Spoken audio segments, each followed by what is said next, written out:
And Jesus silences it. It couldn't speak, so he couldn't know its name. And then he tells it to come out.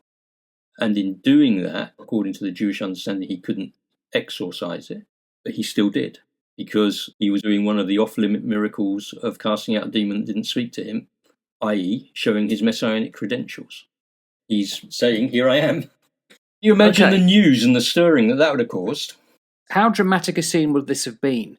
Some people would imagine it's going to be something like Constantine, the movie. Lights and the horned thing comes out and it's quite dramatic and dangerous. Or are we just talking something that happened in a split second? I know people talked about it afterwards because it says in scripture. But people were watching this. Yeah, of course. Yeshua knew that. He would have cleared the decks if it was dangerous.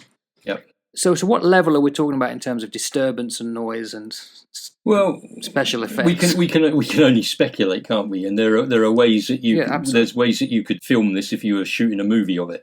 You know, you could have all of the beast being coming out from within and the man being left as a mere husk of a shell type of thing. Whatever there's all sorts of different ways.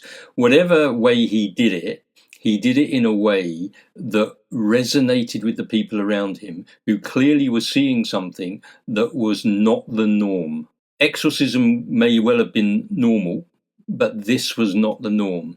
And that's why his fame in verse 28 spreads through all around Galilee. And once that happens, we end up with a number of people wanting to come and visit him.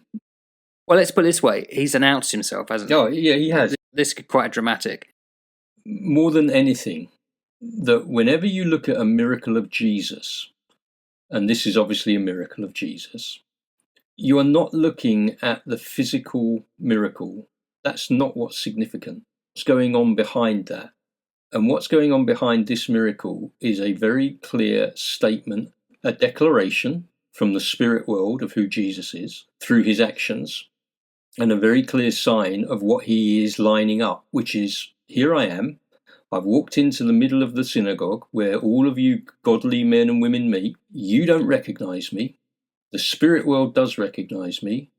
I'm about to hoist my colours as Messiah, and I'm about to signify that through the miracles that I do, because every miracle has a messianic pointer to it, if you see it. Yeah.